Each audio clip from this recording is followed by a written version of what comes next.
Hello, and welcome back to another week of the DP World Tour Picks and Bets. Skylar, Hoke here. We got different backgrounds. I got Tom here joining me on a little vacation. What's up, Tom? Yeah, it's good. I mean, I'd say don't judge the vacation on this background. This is a pit stop. Yes, we're in sunny Edinburgh this week, and you've got a very naturistic, lovely backdrop there. There we go. This is Florida living right here. Now it's the good times here. So, but it's nice to have a little bit back-to-back weeks on the DP World Tour, right? We had such a long break, and to no surprise, it was a difficult week overall. 54 holes of it, Tom. We were all over that leaderboard. It was a frustrating Sunday, probably a frustrating weekend overall, kind of from our selections. But any thoughts on last week? Yeah, I think for us, really, one of the things we said, didn't we, that we thought the guys that have been playing in Japan or Asia probably had an edge.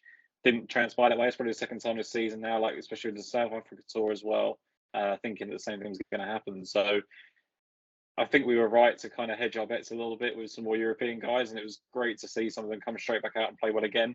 I couldn't believe that we had Judge and I wasn't on leading.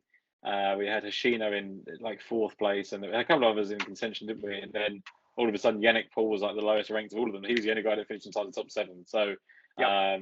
It was a bit of a brutal weekend. Not total surprise, I guess. That does happen when we've had a massive break. But I think the people that we picked were great, and I think it's just a case of we had some Sunday scaries, I guess. Yeah, I totally agree. I would say overall, you just get yourself in those spots more and more times again, and we know the Sundays are going to go its way. I felt that way on the PGA Tour when we got. I mean, you could say the same thing with Fitzpatrick. Got lucky, quote unquote, exactly. Yeah. Away. You just put yourself there many times, and it's going to fall over once in a while. So, but at the same time, do feel that the ambitious side of going with a heavy Japanese golf tour related card could have been, I don't know, I think it's maybe a little bit of trepidation as I look at this field strength in this week, because it's basically the same type of event except co-sanctioned with the Korea PGA Tour, which is definitely a lower of the strength here. So what are your initial thoughts? I know it's a Jack Nicklaus design course. We have seen it a handful of times. Korea PGA Tour, we saw it for the President's Cup in the past. Any initial thoughts as they dive into this week? Yeah, other than it's probably Jack Nicklaus are going to be out there saying it's the best course ever in Korea or something like that. He tends to like his designs, or his team's designs at least. But yeah, I think the kind of conversation we had slightly before we came on is it's going to be a tough golf course. It's going to be challenging. I think keeping it in the fairway is going to be important.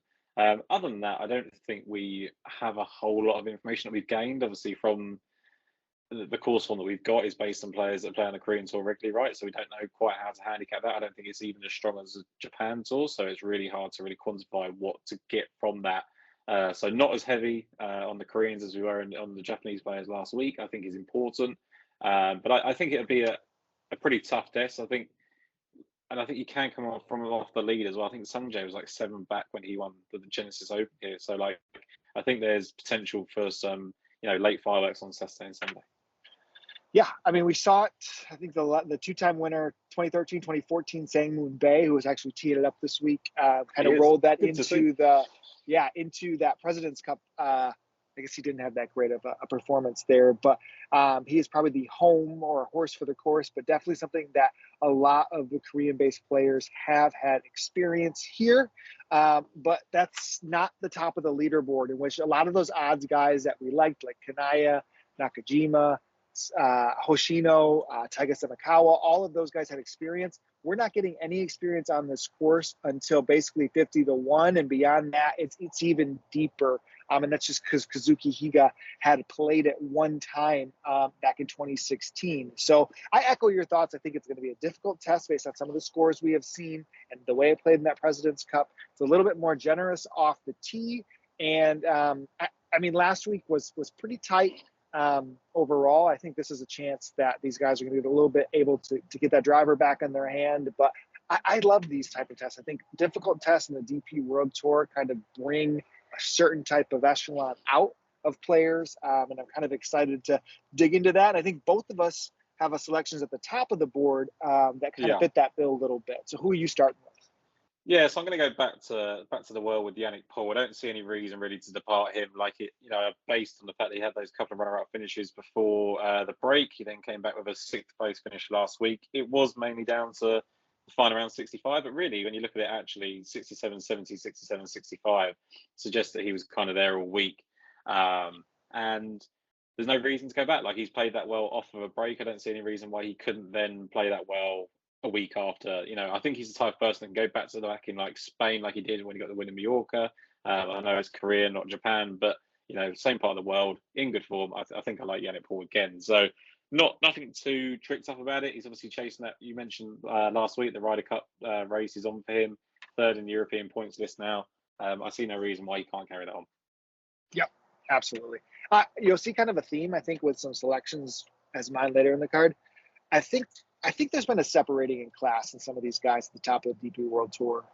And some of them have already won events this year, and I think they can keep clipping them off. And Yannick is a perfect example. If you look at a smaller sample size, even 12 to 20 rounds, I mean, Yannick is separating himself by a quarter, half stroke almost around from the second best player during that stretch. So he has been extremely good. I mean, that's 2 strokes a tournament. He has averaged over the last 4 or 5 tournaments better than anybody else in the field. So definitely like Yannick a lot. I am landing on somebody that I think we give probably, a hard time most weeks. And this was difficult. This is difficult, not to say, because I absolutely love the golfer. I'm betting Bob McIntyre at 22 to 1. And it's really, I just don't see him designed as you need to go out and shoot 63 type of golfer, right?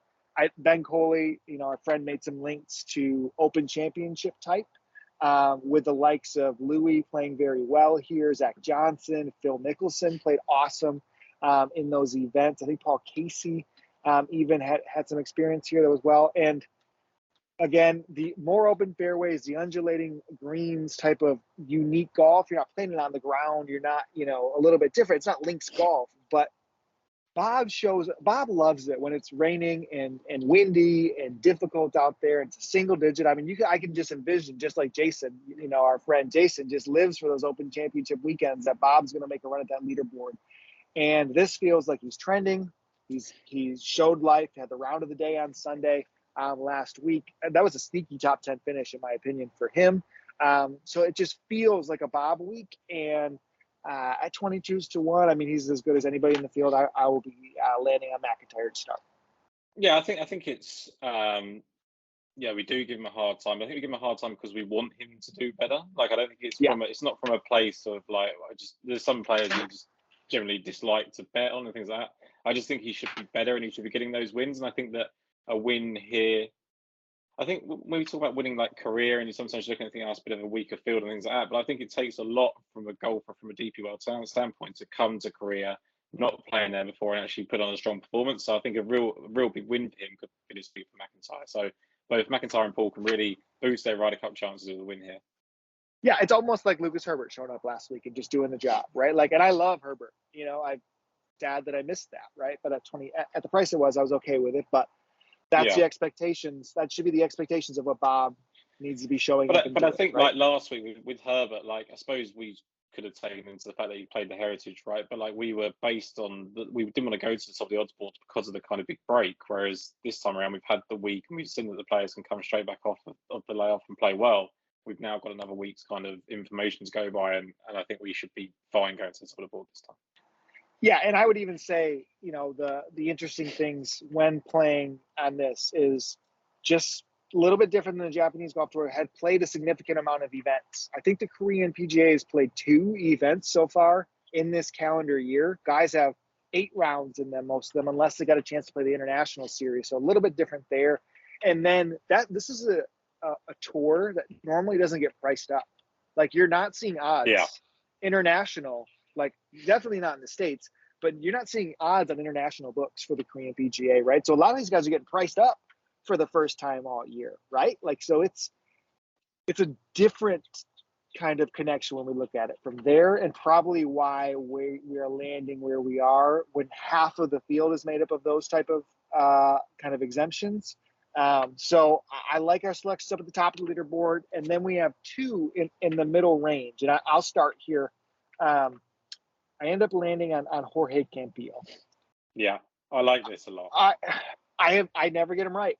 I truthfully struggle to get him right, and I think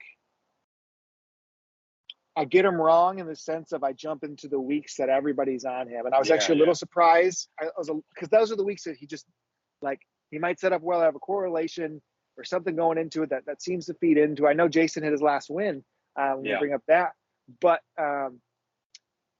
this, if I just simply say difficult tests on the DP World Tour, he is a player that is very well-rounded.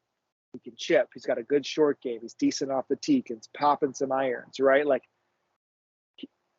I'm not making a comp to DLF, but like the Hero Indian Open wasn't that long ago. It was a difficult type of test. Where was Campillo on the first page of the leaderboard all the way in? He just come off a win or just got the win, I think, the week after. Like, he is in top-notch form. He is 40-1 in a type of event or a difficult test that I think fits his type of style. I think it's just too long of a price for me. Like, I think he very well could have been in the 20s. He's in the 20s in a good amount of books. So I just think that price chasing Campillo there, just thinking basic, not looking at a statistical type of layout for him. I just think he fits a difficult test of golf well, and he's playing good golf. And trustworthy, I think, is one of the things that we would say. Like, even if you're wondering what the winning upside is sometimes with Campillo, I trust him to be in contention on Sunday, which is really important. As you said, you know, you put yourself enough times there on a Sunday, which he does. The chips fall in your favour sometimes, and I expect that from Campillo again. So I think it's really strong to carry on. And to add to this as well, like, I'm going to go straight into Judge Anna Wattenond, and it's the point of just keep putting yourself there on Sunday, right? Like, again, 9th place finish last week. Should have been better. Like, he was the 36-hole co-leader. Absolutely no reason to not think that he's going to carry that on. I think it's really important to think. So, to me, Judge Anna Wattenond keeps the form up, playing again in familiar surroundings. Hasn't played this golf course before, which I thought was a little bit surprising considering how many times he's played in Asia. But I guess it's the Korean Tour rather than the Asian Tour, and he was playing the Asian Tour at the time. So, not a complete surprise. But I'd like to have seen him play the course maybe, but no reason to think, just like last week, he wouldn't go well again in the form he's in. He's probably the one guy I had issue leaving off, right? Like, you're exactly. There's no reason to hop off. Price is still completely fine. I know Axis is on, sticking with it this week. It makes a lot of sense with the form that he keeps doing. I just felt comparing him to a Campillo for me. I'm gonna land on the speculative the speculative side of the next golfer. I think I can land on Campillo over John Antoine, where we're seeing the prices decrease everywhere, Tom. Yeah. We're seeing the best of the best out there that are tipsters are on our guy. I talked last week about how it was very,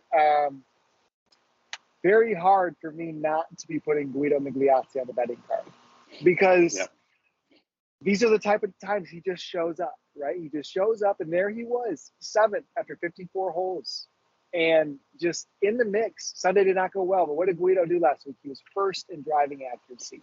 He was 3rd in greens and regulation. If you trust the strokes gained statistics, he was very good in approach. That was vintage Guido on a course that I didn't think set up all that well for him, right? At all. Like, I that's why I felt even more comfortable off of a break, was like, man, let him get a little bit under him and see what he's got. And boy, he delivered.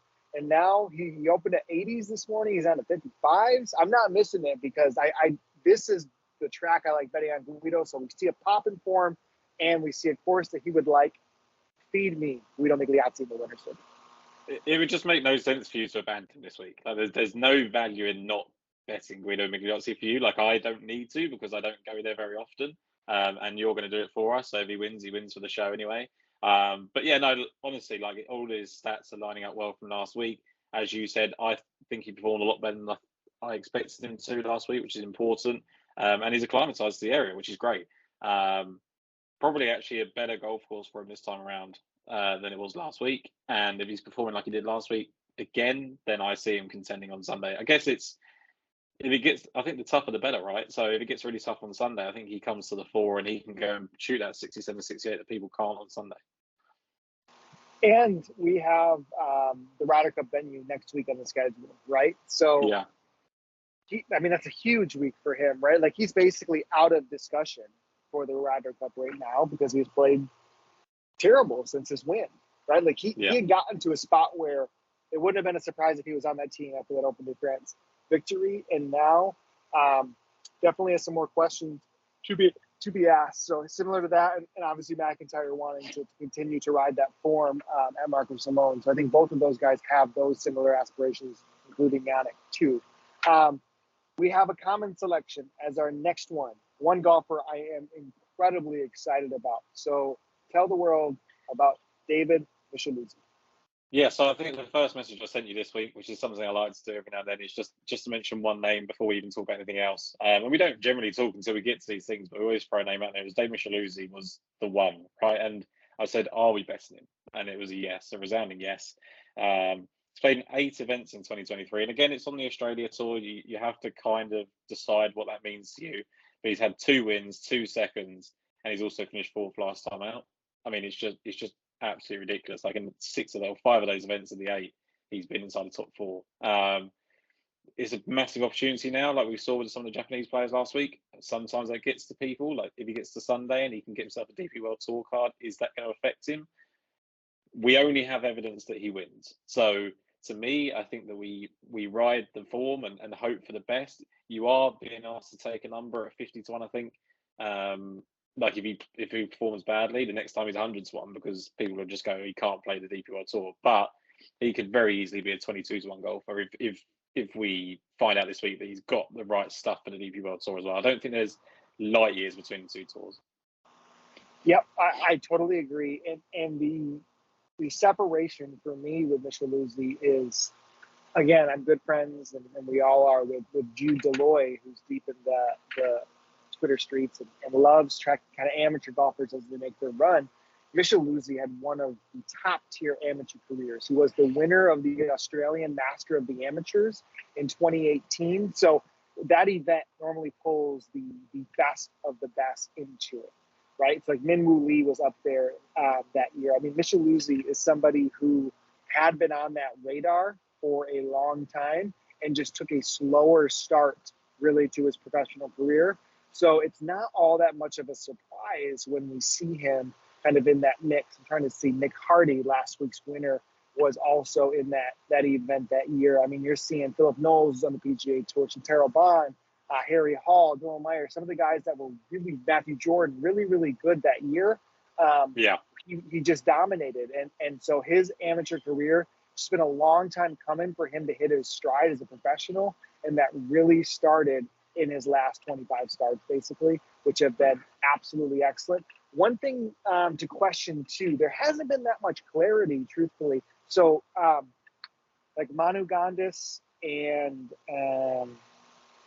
Daniel Van Tonder, and I think it was the China Tour, they all got the exemptions from the Order of Merit, the winning the Order of the Merit to the DP World Tour as a tour card. I'm pretty sure Micheluzzi already has a card for next year because he won the Order of Merit on the Australia Asian Tour. That extends in the off, like their season doesn't line up with a DP World Tour season. So I'm rather confident that he has a tour card already. So he's not under the pressure that we're playing with house money. Yeah. Right. Yeah. Yes. That's good. That's great information. I think for me, like, that only makes me feel more confident. But like, secondly, does that, I don't know what that does for me, really. I don't know if that just means to me that he's free and there's no pressure on him on Sunday, or whether it's a case of like he wants to give a glimpse of what he's going to do next year. I'm surprised it's like is it a spot start, or is he going to be playing the next 3 or 4 events?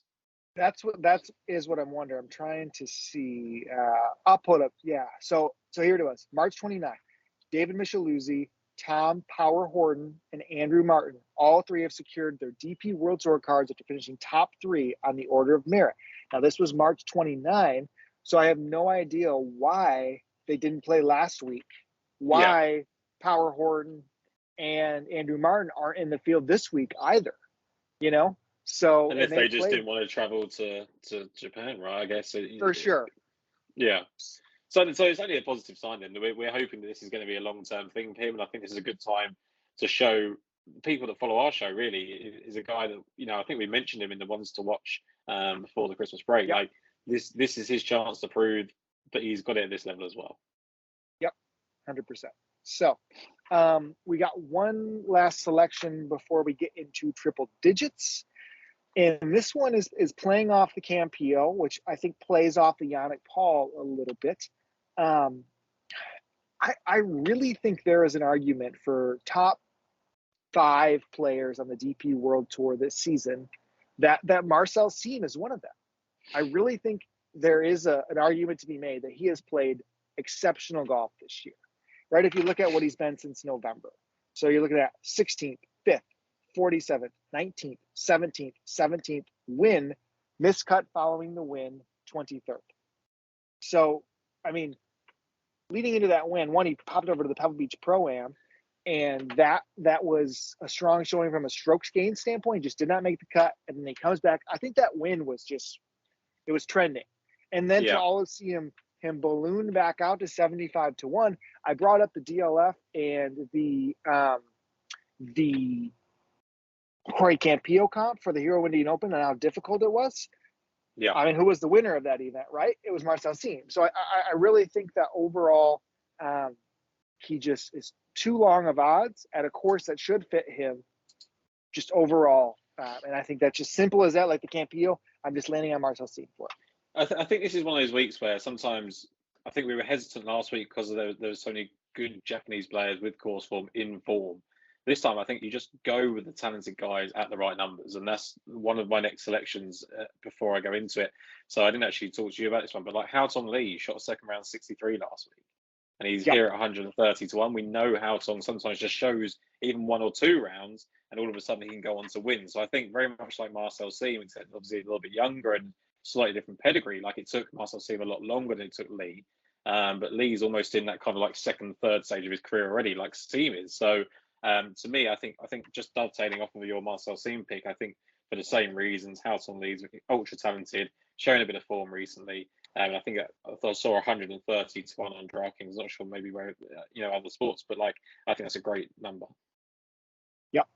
Yeah, he's just like, I'm just waiting. He's a true enigma, right? Like he can shoot 77 like this week, and I wouldn't be surprised. But like sometimes we're being asked to take like 80-1 about him because he's shown a little bit of form. Sometimes you're being offered 400-1 because he's missed 7 cuts in a row. Like as soon as he's shown something, his number kind of goes in the middle there, and I think that's the time to strike. Yep, 100%. I think you bake in. I mean, he was tied with Guido going into the last round, right? If those guys have average Sunday versus a poor Sunday, right? Guido is probably the odds that he is now, and Haotong is not triple digits anymore. You know what I mean? Yeah. So I think trying to get early with that makes a lot of sense. Now, Tom, so normally I'm the one that's talking all of this time in the triple digits. You have 3 selections if you include Haotong. So you have 2 others that are 250-1. Now, that's minor leagues versus my final selection. Yeah, exactly. But go on with a couple of your long shots here. Yeah, so the first one for me, South Africans, Dion Gurmashay at 251. Like, I don't know that. One, I don't know if that's how you pronounce his name, but I think it's something along those lines. The South African anyway. But I was just really impressed with him last week. It was 11th place or something along those lines. And his form's been trending in the right direction. He's at like 50th, 30th, 11th.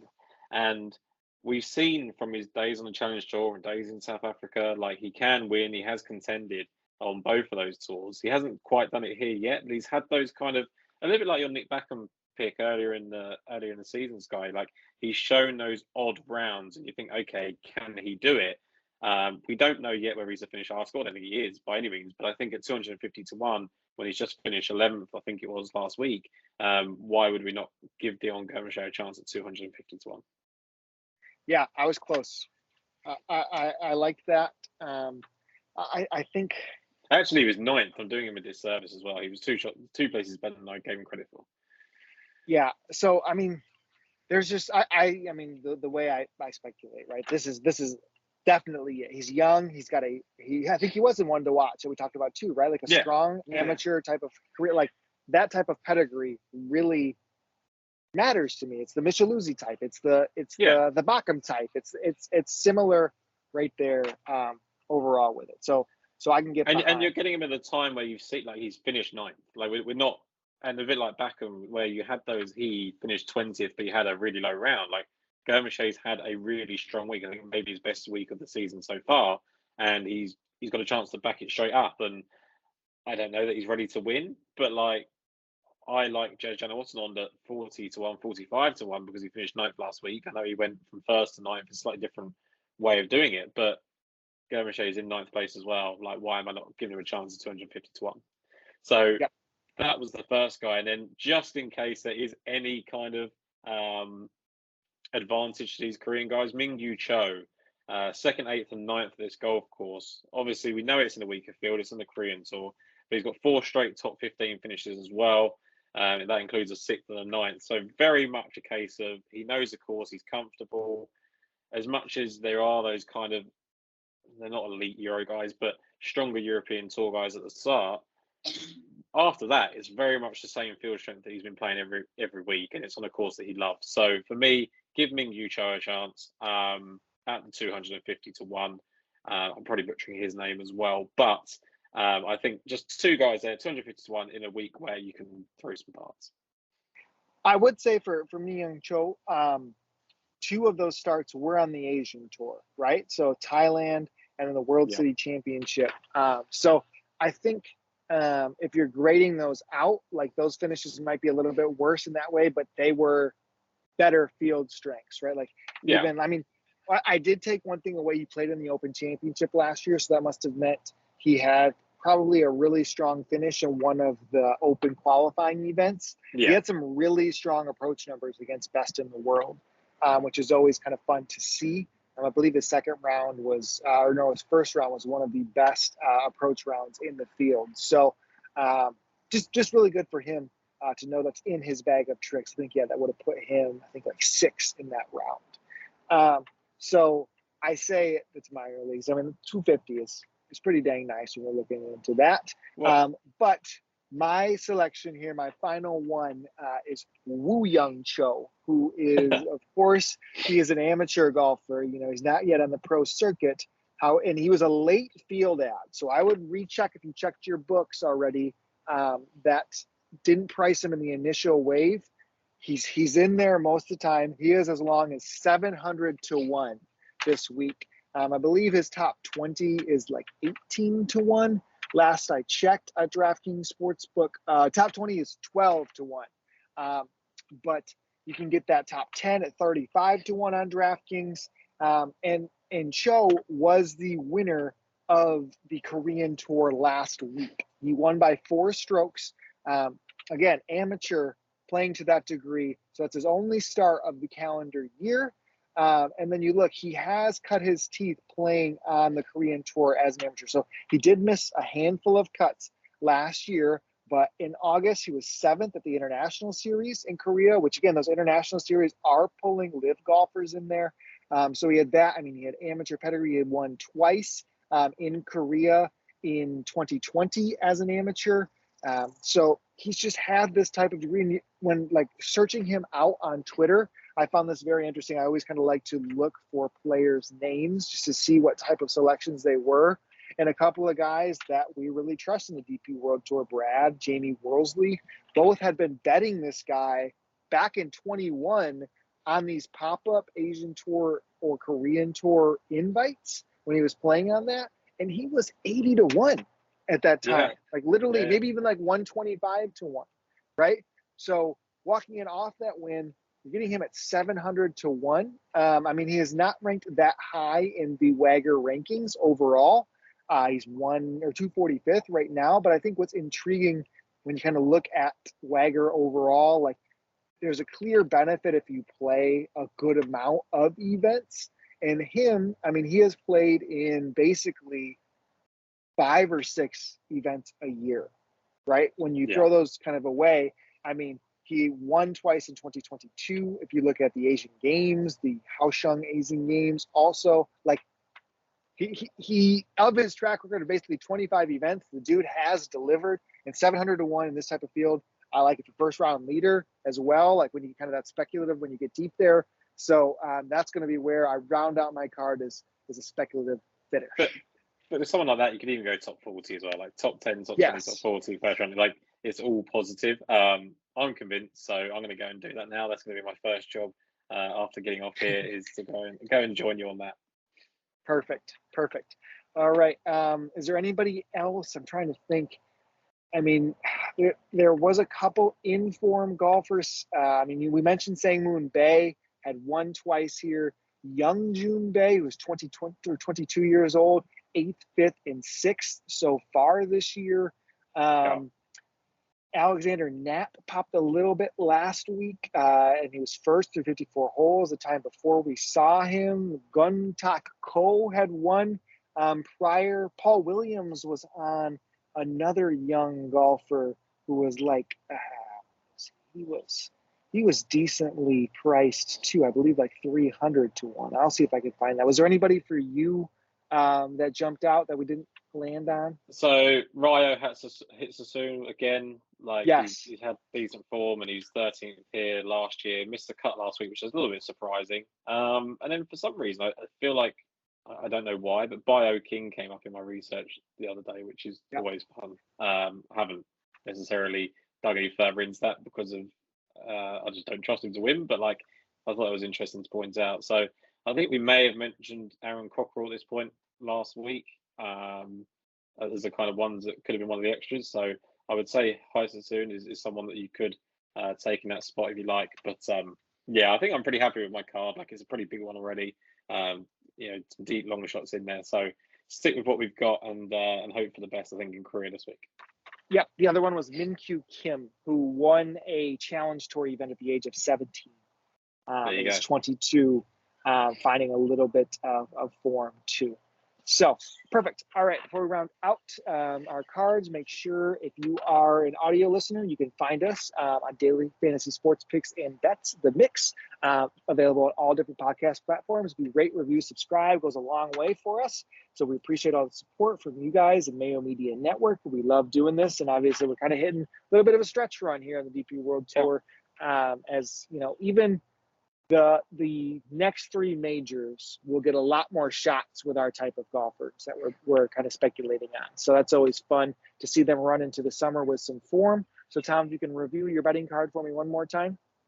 Yeah, so for me, it's Yannick Paul at 20 to 1, Jenna Watson at 45 to 1, David Micheluzzi at 66 to 1, Dion Gomachet at 250 to 1, and Ming-Yu Cho at 250 to 1. And I will join your Moo Young Cho as well, Wu Young Cho, sorry, in case I miss out on that huge 700 to 1 move. Yes, absolutely. I'll be on Robert McIntyre, 22 to 1, Jorge Campillo, 40s, Guido Migliazzi, 55 to 1, David Micheluzzi with you, 66s, Marcel Siem, 75 to 1, and Wu Young Cho, 70 to 1. We're going to ladder that up with a first round leader as well, Tom. That could be a great kickstart to waking up on Thursday morning. I was a little thrown off.